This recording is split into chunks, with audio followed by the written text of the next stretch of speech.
Howdy, Captain 315 here. TikTok, Scotty Andrew 315. Facebook, forget about it. Don't worry about it. I am trying to watch the camera over here instead of watching my face. So bear with me. I'm still learning this, filming on a potato. Coming to you kind of live, but recorded from the pilot seat of the B-1 bomber, the wheel horse. We'll get into that later. Don't worry about that for right now. Since the workbench is a mess, I found a old 4x4 sheet of waterproof shower wall and a Sharpie. So we're going to hold a little class today on some more basics. I know everybody's waiting to actually see some metal chips fly and get into the grinding and porting. If you go in there and do that without learning this kind of stuff first, then you're not going to know why. I want you guys to know why we're doing what we're doing instead of, I just hog that board out and then, you know, I want you to know why it works, and you can apply that to other things. All right, this class, if you want to call it, I hate calling myself a teacher, but this class is an elective. It's kind of like a college class. It's not like school where you have to go. You can choose to be here or not. And the best part about that is, if you don't want to be here and you don't want to learn nothing, get the hell out of my class. Stop disrupting everybody else. There's like 3 or 4 people following this now. They have the right to a good education. Yeah, anyhow, I'll shut the hell up. Let's get over there on that drawing board. Doo-doo-doo. Super Squirrel Power Productions presents. Ring the bell, sucker. School's in. Hey, listen, this is really strange doing this. Not standing in front of the board doing this. I've asked you folks to bear with me. You're really going to have to bear with me on this one. So hopefully you can see this all right. If I move it any closer, all you're going to see is my fat ass in there, and nobody cares about that. Flathead. Overhead valve. I told you we'll get into that later, and maybe if there's enough requests, we could do some real coverage on that. But the main thing here that we're going over through all this series is a flathead. All right. Got your piston, your cylinder. This is your combustion chamber on a flathead. Okay, there's your intake valve. In fact,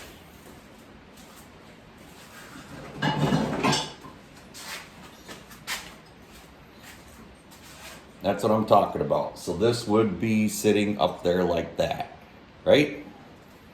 Valve pockets here, you follow along? All right, on a flathead engine, there's your block right there, and then you're going to have whatever you have for an intake manifold out here, and you know, it may go over there and up, and then you got a carburetor out here, whatever it may happen to be. Regardless, on the engine itself, this is the path the airflow has to take. It has to come in, it has to make a sharp 90 up. There's your valves, right? Goes up, goes forward, wherever it goes in here, we'll get into that.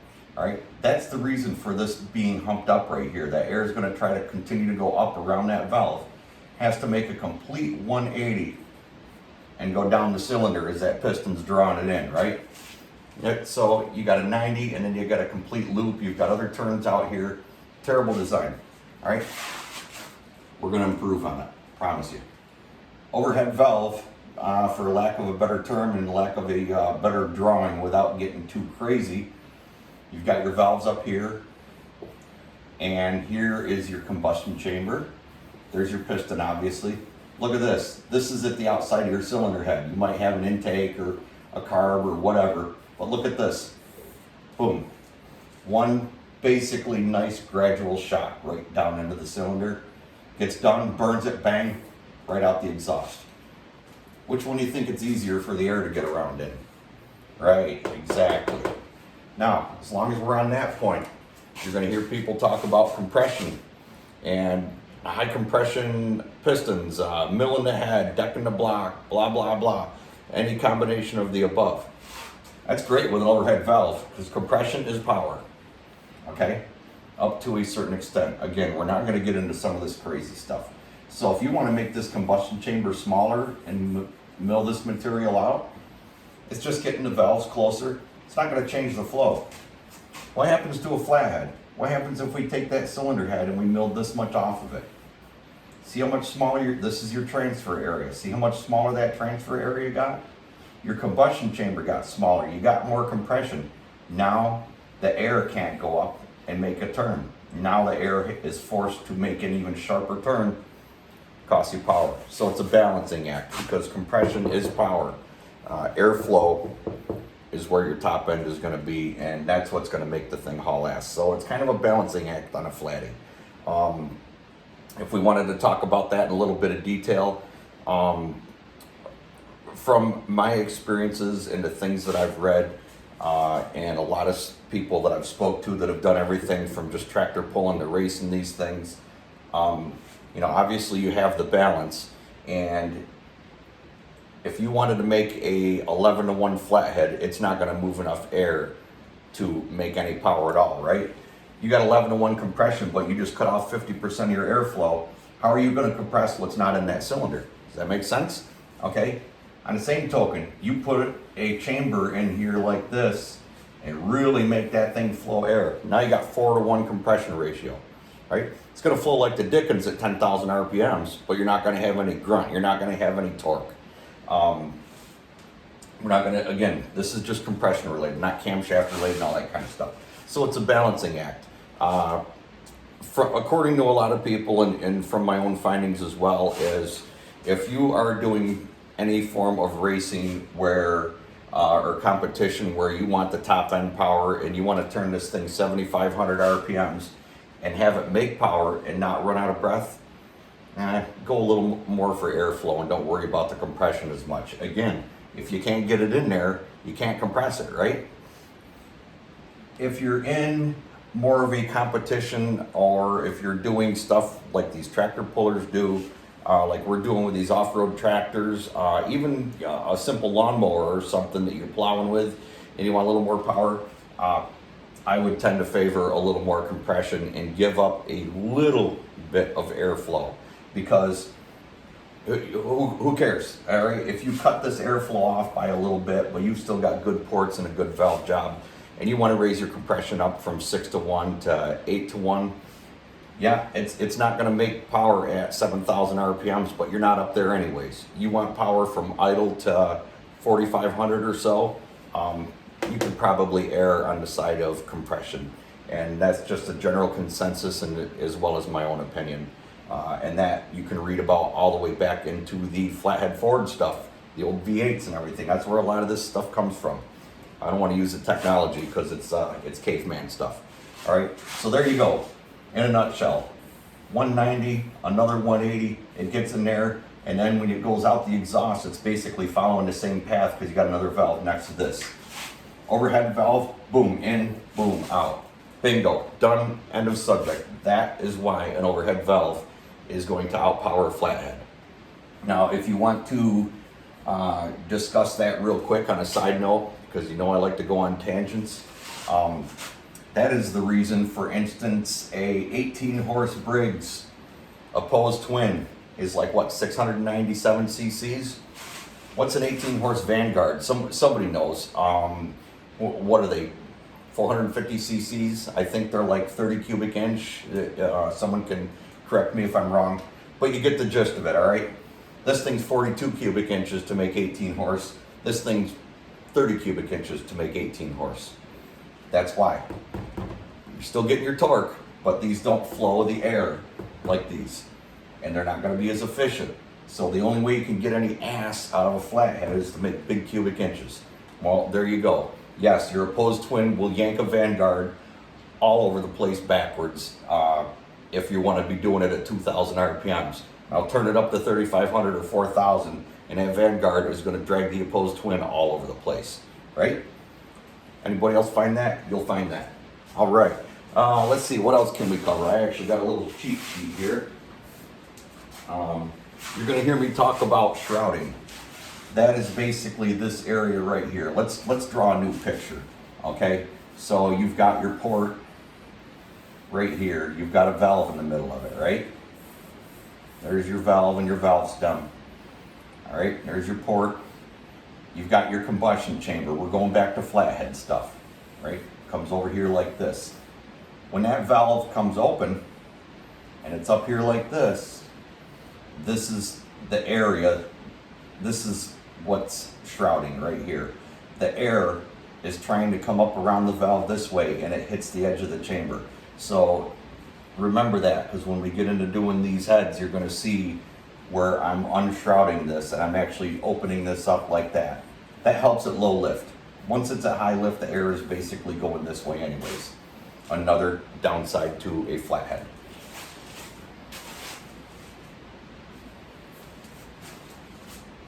Port velocity. If you've got, I want to make sure you can see this on this board here. If you've got a port that's that big, and you've got a port that's that big, okay? If they move the same amount of air, which port has the air moving faster? Which port has more velocity? You're going to hear us talking about port velocity, right? If you're moving the same amount of air through half the space, that port is hauling ass, and you're going to hear me use that term. I like that term. A small, fast-moving, efficient port is going to outdo a large, lazy port all the time. And I learned that from somebody that's been doing this longer than I've been alive. Thank you, Joel, and we won't go any further about that. I don't know if he wants to be plugged in this or not. So, Joel, if you happen to see this, thanks, buddy. Learned a lot of this stuff from you, especially the overhead valve stuff. All right, so in a nutshell, there's your port velocity. All right, we're not going to get into cam timing or anything like that, but I am going to give you a quick example here of what we're talking about with the intake charge velocity, flathead, overhead valve, any kind of engine, okay? Let me get a little demo tool here.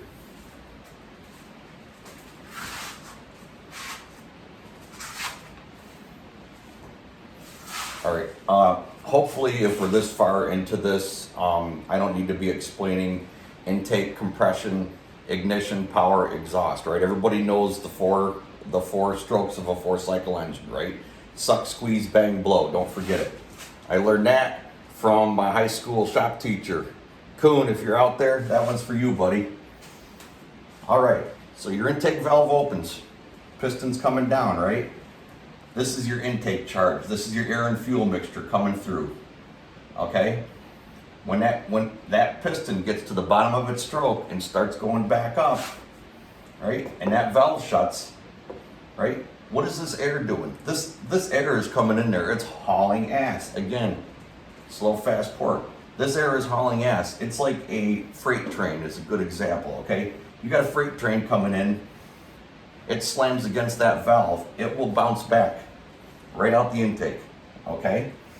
Now, if we really wanted to get into more detail, if you can time that on any kind of a multiple cylinder engine so that that charge happens to bounce back and go in another direction and go down an intake runner where another valve is open, taking in the intake stroke, you just created a supercharger, for lack of a better term. GM LS engines, that is a very common thing, and a lot of the manufacturers are doing that now, and that's a good way to get more power out of something. And yes, it works.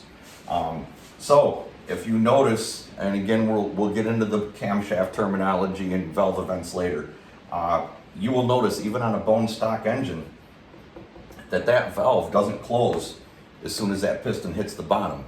That piston is part way up before that valve shuts. That is because this freight train of air is coming in, and even though this piston changed direction and is starting to come up, you've still got a freight train of air shoving its way in there, and it'll actually get in there before that valve shuts. If you can time that at the exact same time, boom, you've filled the cylinder as much as you possibly can fill it. Is everybody following along all right? Copenhagen freight train. That's a real oppie piston and a billet rod.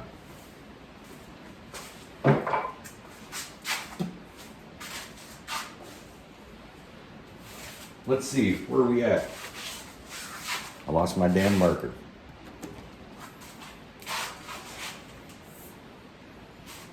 Okay, we're going to touch on that real quick again.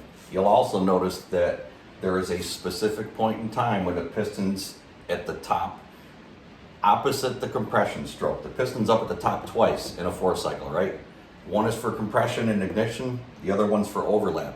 During that overlap event, you'll actually see the intake valve is opening to let the air and fuel in while the exhaust is closing. They'll both hang open for a very small amount of time. All right, that's something else we'll touch on later, but we're not going to get heavy duty into it. If you've got a well-designed exhaust system, as the intake is opening and the exhaust is closing, you can pull a vacuum on your exhaust valve and it helps suck that new intake charge in and also evacuate all your dead gases and crap that are burned up out of that cylinder and out of the combustion chamber. Get into that later. That's a little tidbit for you. You're going to hear people talk about squish, talk about quench, and everything like that. I honestly don't know if there's a difference or not. I hear people talk about quench, they talk about squish. I use the term squish. All right, that is basically the distance between your piston and your cylinder head at top dead center, okay? So like in this, all right? Your piston comes up to the top, boom, hits right there. Let's see if I can angle that right. Piston's coming up and it's gonna stop, just say it's stopping about there. That is your squish distance. What that's trying to do is you want to have a minimalist space. Everybody has their own preference, but usually around 30 to 35 thousandths seems to be pretty much standard issue across the board. That's going to try to squeeze that air and fuel into the combustion chamber. Over here on an overhead valve, you will see combustion chambers like in cars and even on Vanguards and stuff.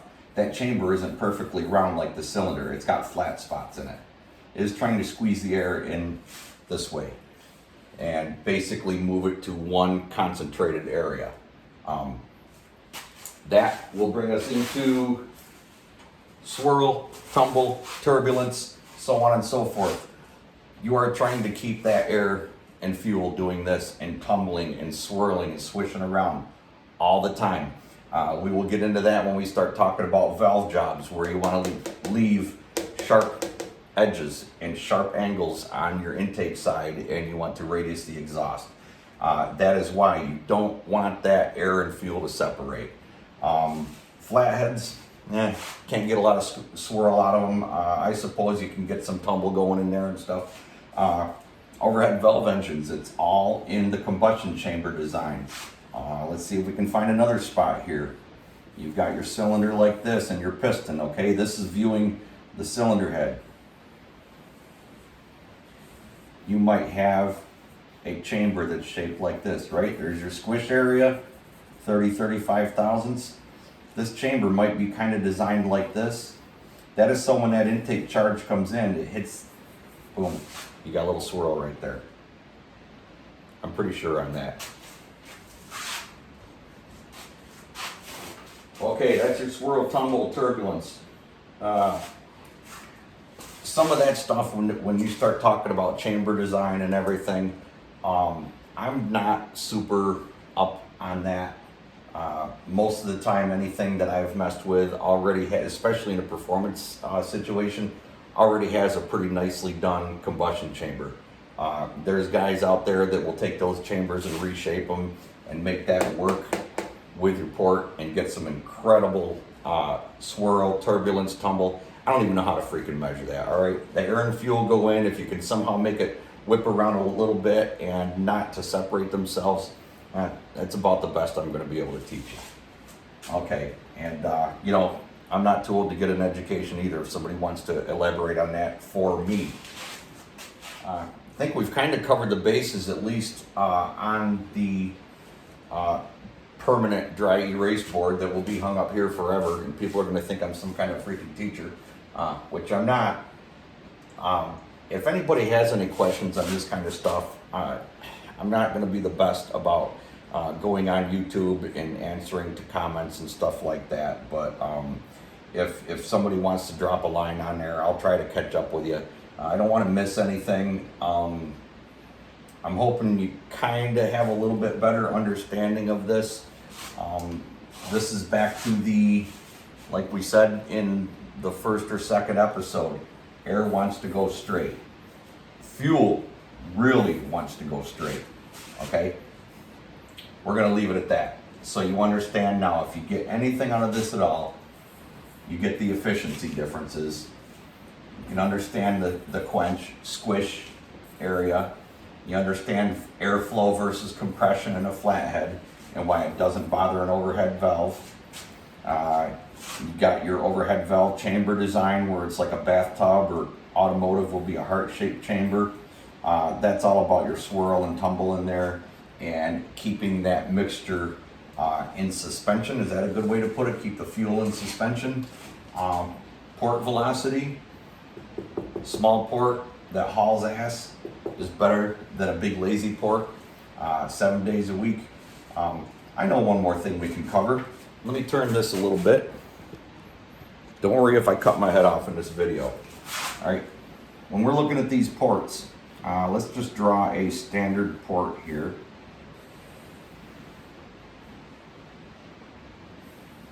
Put a valve in it. This is out on your engine block. This is where your intake manifold will go. Obviously this is a flathead because your chamber's over here. If it's an overhead valve, flip that upside down, okay? They call these flatheads a valve and block for a reason. And overhead valve engines, valve and head. Anyhow, okay. When we're talking about ports, you're gonna hear me talking about this a lot. You're gonna hear the word short turn. This is your short turn here. Okay? If you're in a tractor situation or a, heck, honestly, I can't even think of any automotive situations where they're that crude. This short turn pretty much looks like that. Okay? What's the air gonna do when it's coming in? It's gonna go right past that, right? We're gonna take that short turn and we're gonna lay it back so that the air can actually follow this. This would be the floor of a flathead port. Flipped upside down, that's the roof of the port. All right, back of the port. This is your throat area. If you hear me talking about throat and I don't catch myself to remind you guys, this is your throat area. You'll hear guys talking about bowl blending. Same thing, they're blending this bowl area in here, throat area. We'll cover that in with the valve job and everything because that does make a big difference. Let's flip this upside down real quick. Okay. Now it's an overhead valve engine, right? Valves down there, valve stem. If you guys are following this, you're probably aware of LS swapping the world, right? LS engines, right? Got a nice short turn here, and this port is real gradual, and it's raised. And you've seen them talk about a cathedral port. What did they do with? Now it's no longer the floor of the port, it's the roof because it's an overhead valve. Goes just like that. Got that tall, skinny port. You can almost look at that and tell where the air is going to go. It's a much straighter shot. All right, that's probably about all we need to cover right now. I think we'll go ahead and get things prepped. I will get my freaking mess cleaned up over here. And in the next episode, we're going to start grinding and flowing stuff. Thanks for tuning in. Really, really do hope you guys can follow through and cut my rambling out and learn something here. I'm trying.